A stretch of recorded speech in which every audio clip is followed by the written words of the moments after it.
Oh boy, do I have something for you guys. So I'm putting on the finishing touches to my preparation for the trip to LA and Politicon and Joe Rogan and TYT and all this fun stuff. And somebody sends me this on Twitter. It's Ann Coulter. She does an interview on Good Day LA. And listen to what she says about Politicon. This is precious. We have limited time. Let's talk about Politicon, where people may have an opportunity to ask you anything this weekend. What's cool about Politicon, it brings people from both sides together for interesting conversations, people that may not listen to each other very often, and you've been going for a few years now. Right? Yes, I have, though. The problem of liberals not listening is not, we haven't really cracked that one yet.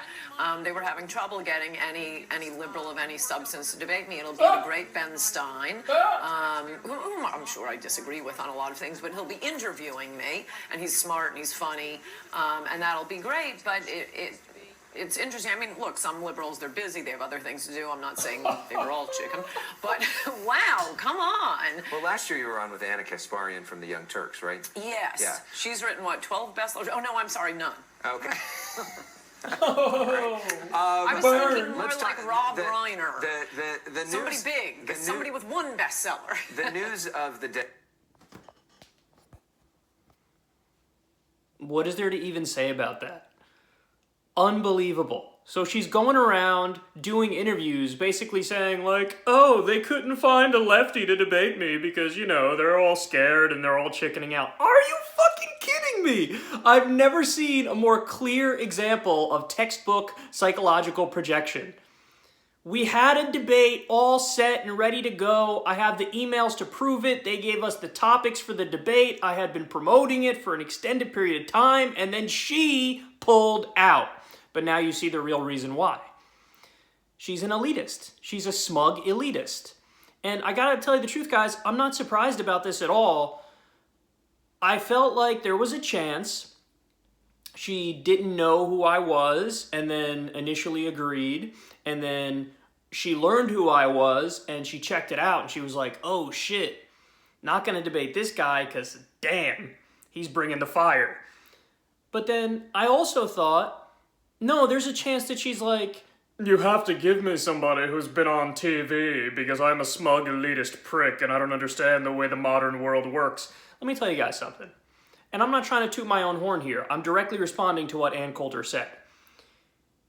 You can take almost any MSNBC host, except maybe the primetime ones, or the ones who have been on air for maybe 15 years plus, like Chris Matthews or whatever, and I guarantee you we have more secular talk listeners than they have listeners, and then they have fans and supporters. See, there is a difference there. Actually having people who give a shit about what you're saying and who think you are bringing something substantive to the conversation, there's a difference between somebody who would casually watch some schmuck on TV who's a boring robot reading the teleprompter, and people who listen to somebody and go, damn, this person's really saying something. This person really did their homework. This person really thought through the issues. So I'm not surprised at all that Ann Coulter is a smug elitist prick, and now she's pretending like nobody will debate her. Well, Ann, I'll say it for the 9,000th time, I'm right here. You want to have that battle of ideas? I'm right here for you.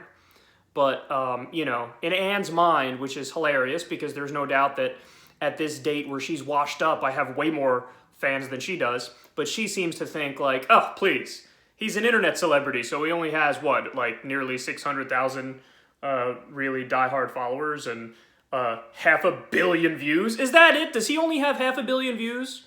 Was he able to grab a fucking microphone, turn on a camcorder, start talking originally from his fucking living room, and then eventually, over time, build up an audience in an actual free marketplace where there's an ocean of competition and content on YouTube? Was he able to actually make it in a free market? And did he not need gatekeepers in order to get popular and in order to get famous?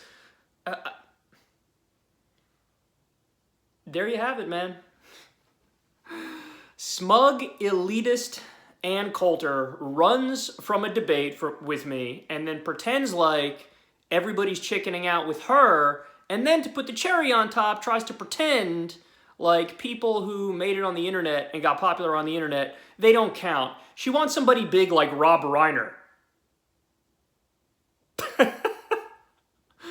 Oh, I think that pretty much says it all, but I hope you guys have a field day with this one. I think Ann is doing a Q&A at Politicon. I wonder what, like, half of the fucking questions she's asked about. I wonder what those questions will be. I can already tell you. I know what they're going to be because there's a lot of people who are pissed by her smarminess and her smugness and her lies.